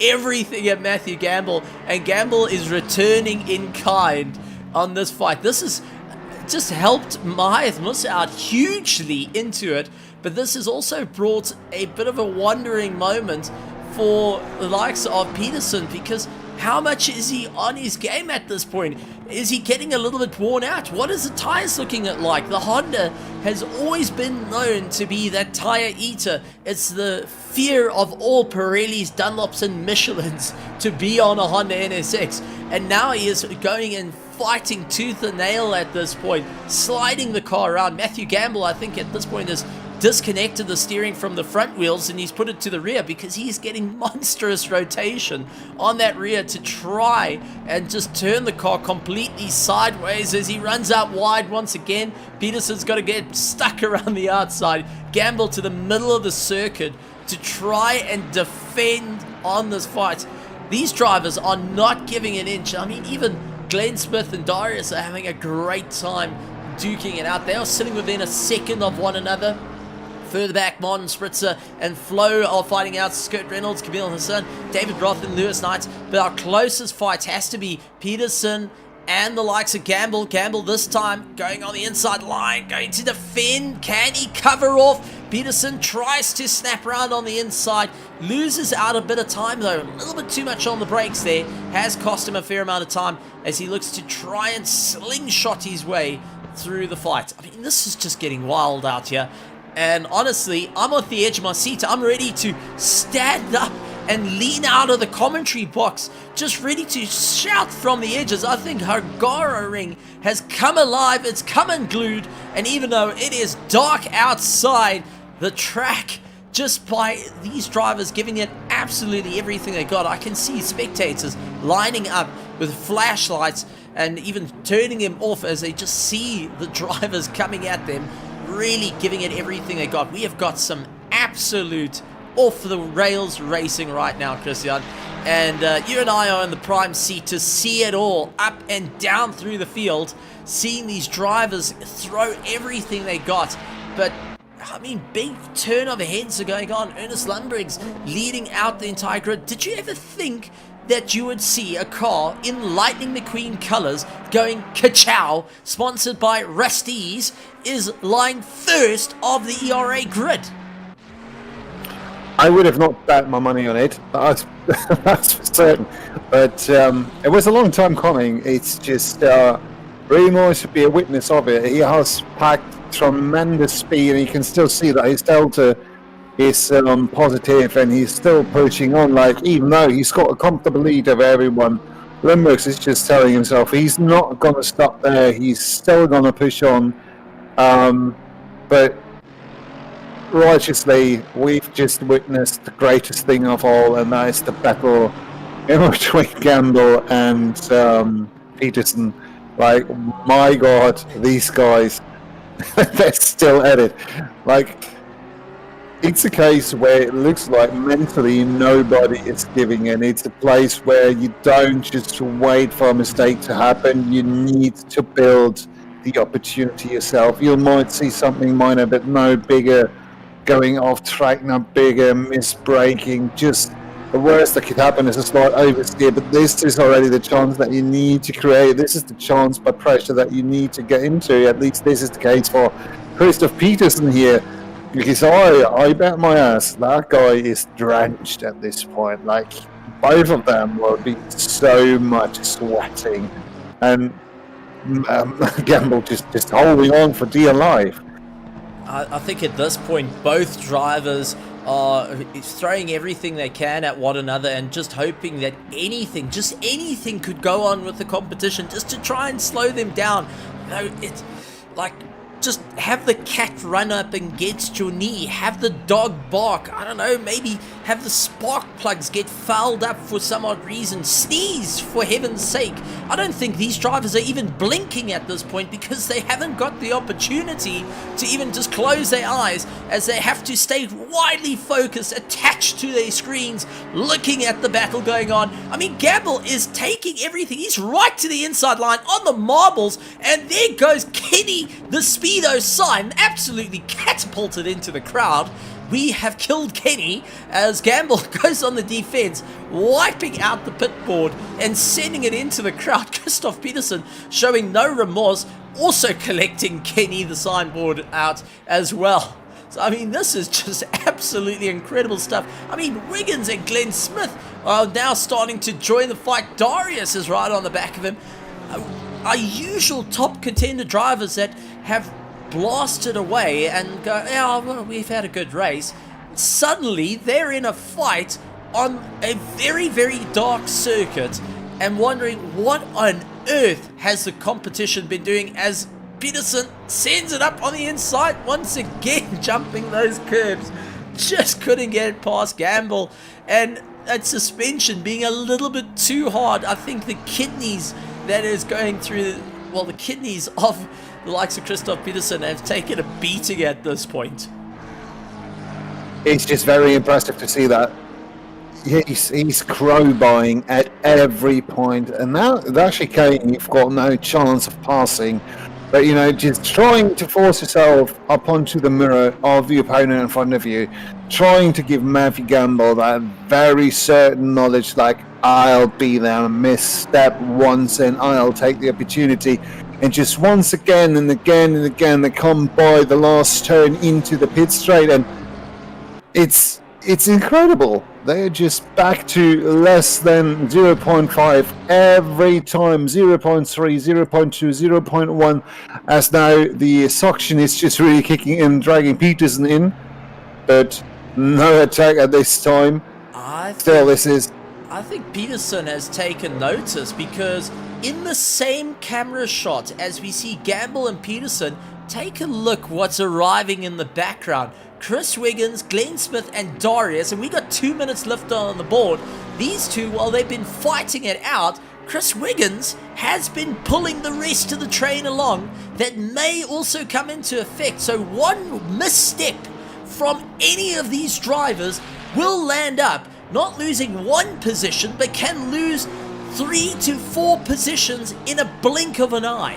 It is just dialed up. the intensity and the difficulty is dialed up, and I wonder if Christoph Peterson has also pushed the limits of how many off tracks he can incur, that he is now having to take a little bit of a safer approach to this. Chris Wiggins has suddenly got Glenn Smith and Darius all over the back of him. They've now got the bite underneath them of, hang on, we're closing up to the guys. We got a 1 minute 48, and heavens, there is no chance now. We want to really throw hands here. At the moment, 3rd, 4th, 5th, 6th, and 7th position is completely uncertain by any of these drivers. And even right here in the commentary box, we cannot say for certain who's going to be able to get to the top. I've got to say, Christian, bag of chips bet. Who do you think is going to get 3rd? Matthew Gamble, Christoph Peterson, Chris Wiggins, Glenn Smith, Darius. Let's see. Come on. Challenges on here as we see these two go once again fighting each other down into turn 2. I'm gonna put my money on Matthew Gamble. It's just such a clean drive he has presented here. It's such a good defense. I do not see the possibility of Chris going by him. Well, we do have Glenn Smith getting the pass on Darius as Darius sunk a little too deep into the corner, and there was a lightness of contact between the two. Nothing too bad, but tremendous stuff. Christoph Peterson all over the back of Matthew Gamble, hunting down, clawing at it. I mean, this is like a toddler trying to get into a bag of chips right now, utilizing everything. Teeth, claws, hands, the kitchen sink, anything that you can to try and open it. I mean, Matthew Gamble is holding on to 3rd place, and these two drivers, and even further down the field, you went and said something at driver's briefing. The hardest track, and that the streamers are going to have the most difficult time to pick up the content. I concur with you on this one, because Ernest Lundbergs goes and takes the checkered flag. 1st place, Mayath Musa in 2nd, and 3rd place is down towards 2 corners to make it happen. They've gone through the 1st, now into the 2nd. Gamble tries to do everything he can. Christoph Peterson hit the brakes way late. He's lost out the drive. Gamble takes 3rd away from Peterson. Chris Wiggins drags all the way down. Glenn Smith 0.2 of a second behind him, and Darius in 7th position. Now you can see just he's absolutely pinning it to the floor at this point, and I think he's excited but at the same time frustrated with what he's just seen. We have just witnessed history in the making. Lewis Knight and David Roth landed up with a bit of contact right at the end.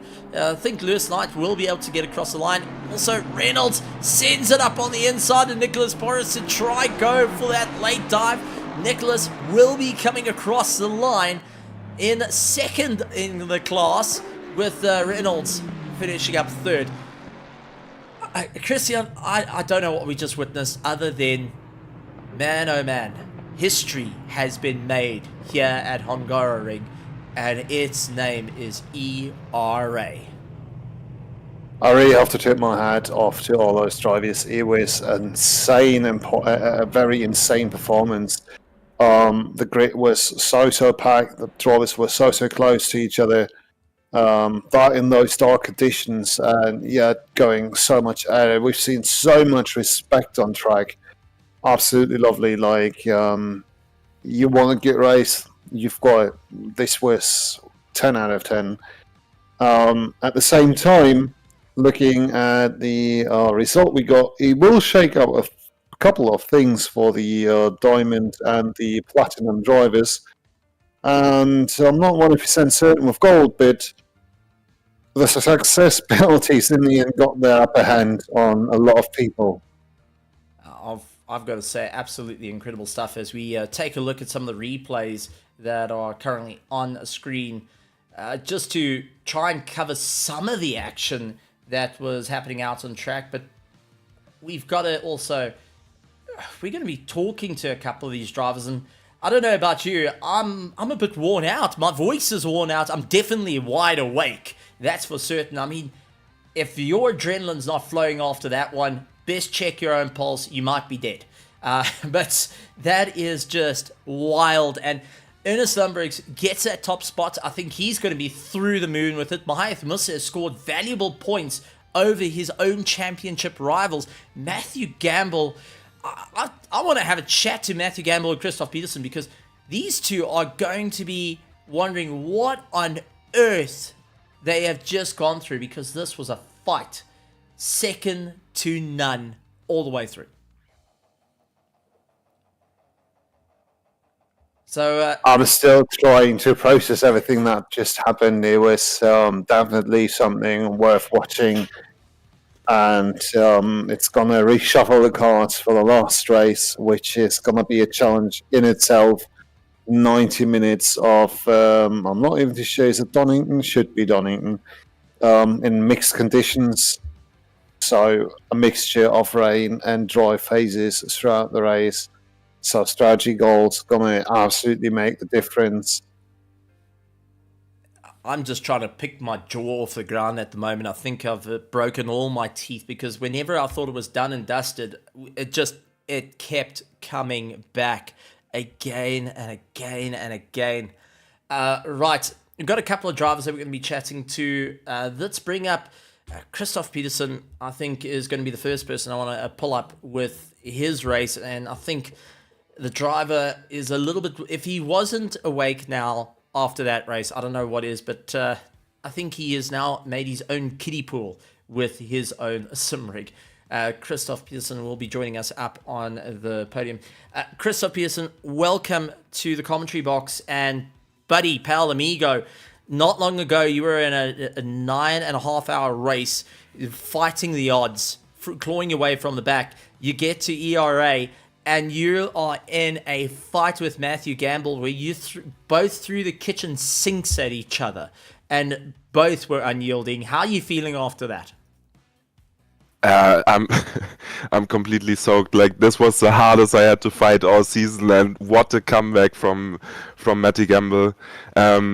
To drive like that with short tires for, what was it, half an hour or something.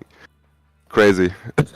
I was very curious if anyone pulled that strategy of not taking tires, because I don't know, Chris, how did the tire wear look out there? I was not sure if it was the wise thing to change tires, or if you could just actually spare out the 5 seconds, because defending on that track is a welcome thing to do, really. The thing, yeah, I mean, it was visible that you lose like a second per lap or something if you don't change tires. I don't know if you guys watched the gap between Moaf and Matty. It was like 16 seconds in the end. That was where I would have been if there wouldn't have been a little car in my way. So I would say tires were worth it for pace, but one or two guys here showed that it can also work without, because it's so difficult to overtake here. It's really incredible. Yeah, but there was, hats off, there was so much respect between you both. But not only you both, but a lot of drivers have just really shown that class of driving where you could just tell how you were working on the opportunities to get a move done, to open up, put some pressure on, showing yourself in the rear mirror. And yet again, it was every time the same. Outcome down the pit straight, being 0.1 off, trying to get to the inside, then Matthew covering it up and somehow managing to force you the long way round without being able to stay alongside of him. Yeah, turn one was the most frustrating of all. Like, a switchback didn't work several times. I couldn't get to the inside. That was just not possible for me. Like, I really wonder, like, Moaf is not coming, I guess, but I will have a chat with him how he has done that to pass him. Musa did a very insane move around the outside on turn one against, I'm not too sure who against, honestly, but he stuck his way around the outside, and then you've got the left-hander coming up as turn, 3, probably, and then could defend his position because he had the inside there. So that was super class, and this is what expect it to happen at some point, but Matthew just always had you covered off. I didn't want to be in your position, like a sneeze and it would have gone wrong. Like, we were so on the edge here. Yeah, it was super close. I also learned a lot, like to race against such an experienced driver like this. I think it's always a win. So yeah, I'm super happy with the race. After all. Okay, well, I'm going to be that little bit of a rainy cloud on the parade, but that has put you down the order because suddenly you're finishing third in class on the track, and that is going to be a bit of a hit to the points. But I've got to ask you, you were fighting against Matthew Campbell, but at the start of the race, you had Ernest Lundbergs all over the back of you as well. Do you think we're starting to see drivers moving up the class and competition becoming more and more fierce? And also, what does this mean for your championship hopes? Because now Mutter has scored a little bit more valuable points for his race and the championship where you hold the crown. You're holding that season 10, and it's coming down to this, the final race of the season. One last shot to walk away with the crown, or to have to put the knee down to a new king. I have to look how many points I actually need. It's a similar situation to last season. I'm dropping a lot of points. Points are actually just in right now. Just checking it. So the standings before penalties, that is. We're looking at 92 points for you, still in P1. 76 for Muto. So that's 74 16. for Darius. 52 Castro. 42 Wall. 40 Schutter. 34 Martin. 28 Venter. 24 Wiggins. By the way, also absolutely insane performance. 18 Hewlett, Gamble coming in first race, 16 points. Stephen Lamino James, 16 points, and Teddy Bollinger, 0. So yeah, that's exactly the same situation as last season. Nearly exactly the situation because of the drop round, I will gain at least 14 points in any case, no matter which position I will get. But if Moav finishes P2 when I only get something below P3, then we're equal on points, I think. So yeah, I have to give it all in the last race, definitely, and try to get onto the podium and probably even more. So it's good for me that I have less of a penalty than him. Podium is going to be decisive, not to let Musa surpass you. If Musa gets to P1 and you don't get to third place, you are in trouble. Yeah, exactly. So what we hearing and here one is... last word for... Yes. Oh, sorry. I wanted to say something about Limburgs. Because I expect him to be diamond next season for sure. Because if he starts with that pace, then there's no other split for him. He got me definitely like frustrated in the first stint because I noticed that at one particular corner, like behind the chicane, the 2 corners behind the chicane, he was insanely fast, and every single tenth I gained on him in the other part of the track, he just equalized there. So I knew very quickly that I wouldn't get the overall win here. So big congrats to him. That was an incredible race of him and incredibly dominant too. So worst case scenario for next week is Lundbergs in first, Matthew Gamble in second, and you're stuck behind both. That's worst case scenario. But Chris, before we let you go, you know, phenomenal driving, the little Honda putting up a fight, and it's coming down to this, the championship on the last round of the season. Anything you would like to say to all our amazing petrol heads out there that have been cheering on, sitting on the edges of their seats, watching live and watching in the future? And I can tell you there is a lot of spectators that are going to be just re-watching this action, and also our amazing partners being with us here at Evolution Racing Academy. Anything you would like to say to them before we let you go and bring up Mahayath Musa, who finished up in second place overall in this race? And I'll have to bail at this very point. We still have some little admin things to do that just came up. But it was a pleasure being here, and have fun with the stream. Anybody watching back, I want to say. I will also say, like, I hope we can give the viewers a great fight in the last round and make it as exciting as the rest of the season was. And yeah, I am definitely excited for next week, and I will come with a lot of practice, that's for sure. Absolutely incredible stuff. Thank you, Chris, for joining us. Absolutely incredible stuff. Well, I've got to say, having Christian around, the man, the myth, the legend, coming and giving up the driver's seat to join up on the microphone and getting to call all the action, I think he was the reason for the absolute turn around, the flipping of the script that we've seen. But we are going to bring up Mahayath Musa to the stage to come and have a chat to him, finishing up second overall, and really put on a monstrous fight. The Project Vapor driver. So we're just waiting for him to come through. And there we go. Mahayath Musa coming to the stage. He's a little bit muted. There we go. So Mahayath Musa, welcome. What a turn of events. Not long ago, you're racing in a 9.5 hour race. You took a bit of a rest, and then you came into this. An absolute race and a half where you had to work hard to get past Matthew Gamble. You're chasing down Ernst Lundberg. You're fighting it out for the championship, and you see Christoph Peterson lying in 4th place. You see Darius in 7th place, which has now come down, as you heard, 2nd place for you, and Christoph Peterson. If he gets 3rd place, he takes the championship. Anything below that means you're in a serious contending chance to walk away with the crown for season 11 right here at ERA.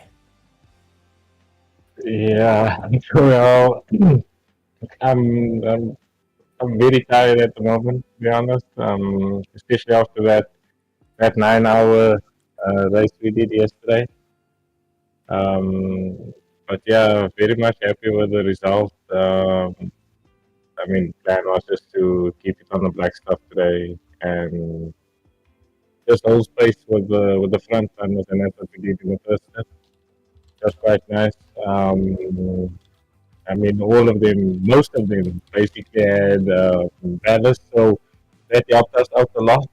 And then, yeah, Ernest was just on another level, so I wasn't really focused on him. I was just trying to jump Christoph. And yeah, he ended up behind me. Campbell was in front, and yeah, he put up a proper fight. So I mean, he just knew how to block me into that T1. I couldn't get him on the inside, and then we said, okay, no, let's give it a try on the outside, and yeah, we stuck it in there, kept it clean, so that we could have the inside for the next one, and it paid off in the end. And yeah, it was just about gapping him because we knew the moment Chris gets past, it's going to be trouble for us. So well done to him for keeping Chris behind him for the entire second stint and also holding on to that tire. That was amazing. Well, how does it feel now looking towards the final race of the season? That it's all coming to this. The culmination of a monster fight. Earlier on the season, you had a disconnect. You lost a bit of time there in Barcelona. You've been through the highs and lows through it all. And now it's come down to this. One race and first place separated between yourself, Christoph Peterson, Darius Malsky, Michael Castro. It's come down to this. One last big push for season 11, and it's going to be on a very, very interesting set of conditions that you had to learn over the course throughout this entire season. The mad geniuses that have gone and worked it out of what it's going to be for round 7 and also around the tight circuit of Donington. Yeah, it's gonna be exciting, that's for sure. We're gonna definitely put on the show. Definitely give it our all. And yeah, listening to how tight the championship is, we're definitely gonna try and give Christoph a fight for his money. But yeah, well, I'm crossing fingers for is open gamble is between us again, and that gives me a chance at the championship. But yeah, looking forward to the final event. Definitely excited about it, and yeah, I guess game on. Absolutely incredible stuff. Well, any final words, Mahatma Musa of Project Vapor? Anything you would like to say to all our amazing petrol heads out there in the virtual grandstands and all our amazing partners here of ERA as we take a look towards the final race of the season? Well, I just want to say a big thank you to ERA for hosting such an amazing season. I mean, it's my second season here, and just enjoying it. The competition is very much high. Trying to get onto Christoph's level has been a difficult task this season. But yeah, competition is exciting. Competition is tough. Competition is hard. But yeah, we thank you to them for hosting these events, especially to the partners that make all of this possible. Also, a big thank you to you, Stephen, for streaming the entire season for the ERA guys. Much appreciated for that. Always makes it nice to go and rewatch the stream when you're on the mic. So big thank you for that as always. And then yeah, big thank you to the team. Also to the teammates that was there in the comms with me, pushing me on as always. And yeah, let's see how we can do in the final event. Well, we're looking forward to it. It's absolute honor to have you, and good luck heading on, and have a good rest, as it's a little bit late here in South Africa. But Mahatma Musa of Project Vapor going and joining us, and will be fighting out for the championship. Well, ladies and gentlemen, boys and girls, that does bring us to the end of round 6. And as we keep our eyes firmly fixed forward to round 7 for the end of season 11 right here at Evolution Racing Academy, we have to give a massive shout out to our partners, HSR Motorsport, DGSR, IMB Racewear, and also Sarah Corsa, going and being a part of this amazing show. SetterHosting.com, going and allowing to have these amazing servers. A big shout out to all the admin working in the background. A monster shout out has to go to Christian, going and putting the helmet down and getting behind the microphone here tonight. Absolute legend for that one. And I'm glad to have him, because just having someone working out in the background all the points, working out the situations, and giving us the scoring so far without all the penalties creeping in. Well, we're in for a final race, folks, and it is going to be a wild one. So, ladies and gentlemen, boys and girls, make sure you hit that subscribe button, hit that bell notification icon, and I challenge all of you to share it out to the absolute world. Go and share out the ERA stream, because last week we had 117 views on our split 2. We had 114 on our split 1. Well, I want to see you guys crack it up all the way open to 200 views, because I know that we can do it. We've seen it before right here at ERA, and the challenge is by the end of the year, and this goes out to all the drivers and the teams, this even goes out to you, the spectators. We're sitting on 106 subscribers on the channel. By a Christmas and even well, actually, let's move it up. By New Year's, by the start of the new year, we are looking to have 200 subscribers. And the only way that is going to be possible is by your help. Yes, I am talking to you, going and watching me behind the screen. Share it, get people to subscribe and watch this incredible racing, and join here at ERA to go and learn, to grow, and become the best in the world with some amazing talent. From myself, Stephen Koenig, and Christian Fingler, who was on a little bit earlier, we'd like to say a thank you and a farewell from the THT Productions commentary booth. And like always, say it with me. Good morning, good afternoon, good evening, and good night, everybody.